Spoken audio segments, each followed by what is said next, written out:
on va démontrer que E est un nombre irrationnel. Par définition, E peut s'écrire somme de k égale 0 jusqu'à plus l'infini de 1 sur k factoriel, et R indice n égale somme de k n plus 1 jusqu'à plus l'infini de 1 sur k factoriel. Comme c'est une série convergente, évidemment, on a ici le reste qui va tendre vers 0 quand n tend vers plus l'infini. Ce qu'on va faire maintenant, l'idée c'est de majorer le reste d'ordre n. Or, le reste, qui s'écrit donc somme de k variant de n plus 1 à plus l'infini de 1 sur k factoriel, peut s'écrire, si je développe cette série, et je développe les premiers termes, ça me donne 1 sur n plus 1 factoriel, plus 1 sur n plus 2 factoriel, plus, etc. jusqu'à plus l'infini. Je constate que je peux mettre 1 sur n plus 1 factoriel en facteur, ce qui me donne 1, plus 1 sur n plus 2, plus 1 sur n plus 2 facteur n plus 3, etc. jusqu'à plus l'infini. Et donc ce que je vais faire, je vais majorer cette somme ici. Ce qui va me donner 1 plus n plus 1, ici, factoriel, est plus petit que 1, plus 1 demi. Vous voyez pourquoi, puisque n plus 2 est plus grand que 2, et donc l'inverse sera plus petit qu'un demi.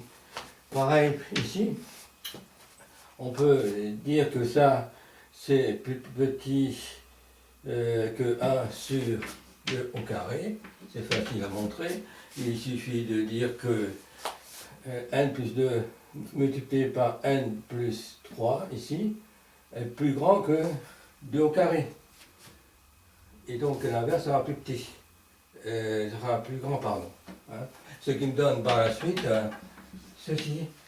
Et on constate que là, j'ai une suite géométrique de raisons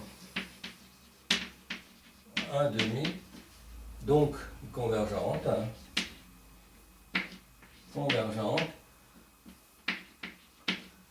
et de somme S égale 2. Ce qui me permet de majorer le reste d'ordre n inférieur à 2 sur n plus 1 factoriel. Voilà, une fois que j'ai ça. Maintenant, ce que je vais faire, je vais écrire donc l'expression suivante. Je vais essayer de majorer ça, E moins somme de k égale 0 jusqu'à n, 1 sur k factoriel qui n'est rien d'autre que mon reste d'avant ici, R n, que j'ai écrit sous une autre forme. Et donc je vais, dans un premier temps, ici, essayer de majorer ça. Alors déjà, ceci est forcément strictement plus grand que 0. Puisque ici, évidemment, E, c'est la somme entière. Hein. Donc ici, ça, une partie de cette somme-là donne un nombre positif. Et ça, c'est donc le reste, on a montré que c'est inférieur à 2 sur n plus 1 factoriel. Ce que je vais faire maintenant, je vais multiplier les trois termes ici par n plus n factoriel, pardon. N factoriel n'étant pas nul, on a toujours le même sens des inégalités, c'est-à-dire n factoriel E moins n factoriel somme de 1 sur k factoriel, k variant de 0 à n, qui est donc inférieur à 2 sur n plus 1 factoriel multiplié par n factoriel, ça c'est rien d'autre que donc 2 sur n plus 1.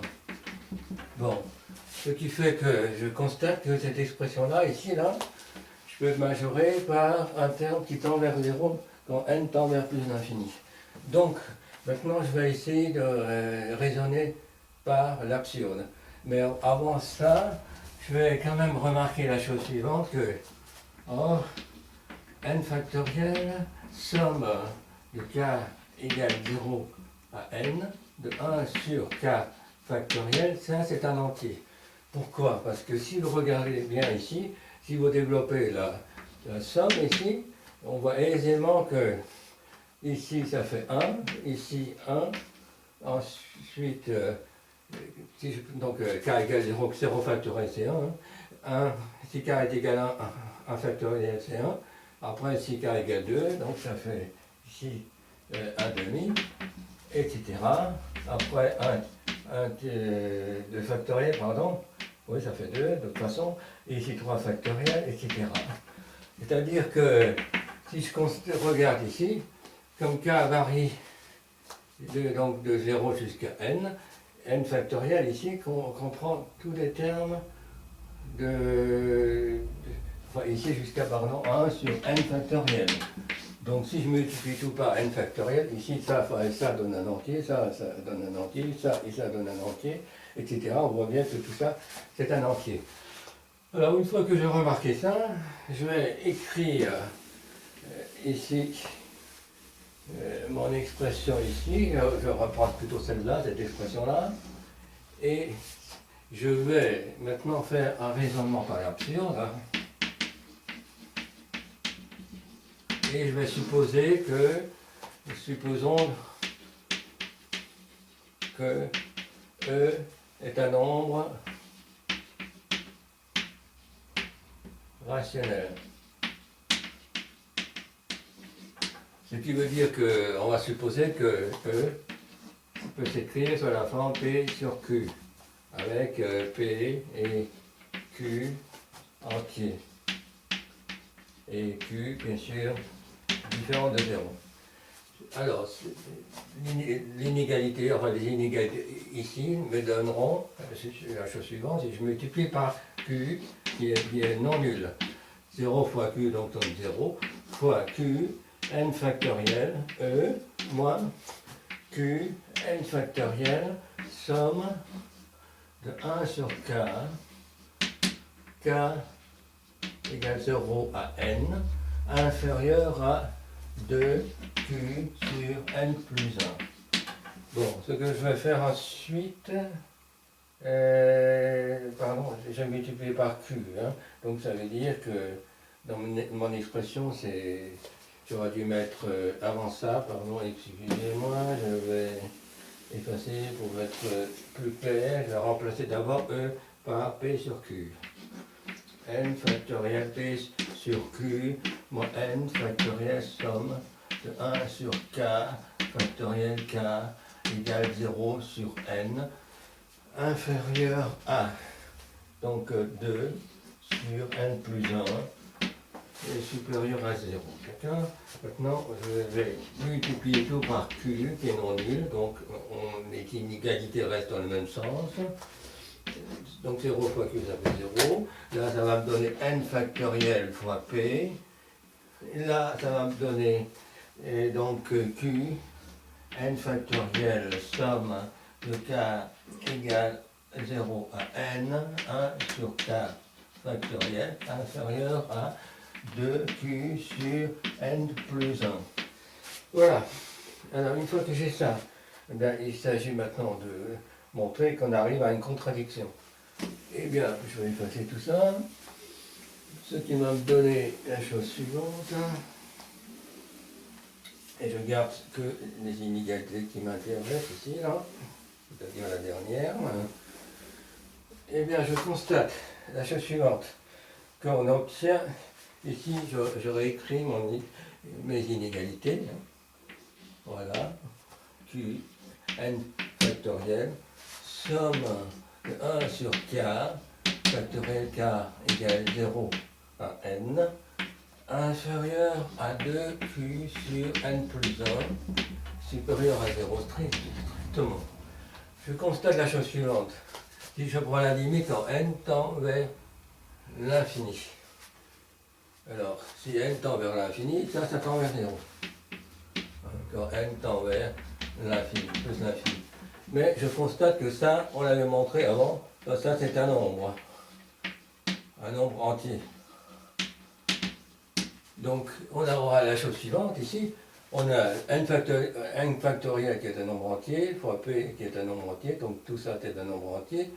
Je lui soustrais un nombre entier ici, là.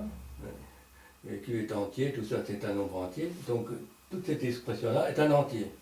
Comme cet entier ne peut pas être nul, ici on a été strictement positif, et que ici ce terme-là tend vers 0, il faut évidemment ici que ça tende vers 0. Or un entier positif non nul a une valeur absolue plus grand ou égal à 1. Donc j'arrive à une contradiction. D'où contradiction. Ce qui signifie donc mon hypothèse de départ qui était que E est un nombre rationnel est faux. Par conséquent, on en conclut que E est un nombre irrationnel. Voilà ce qu'il fallait démontrer.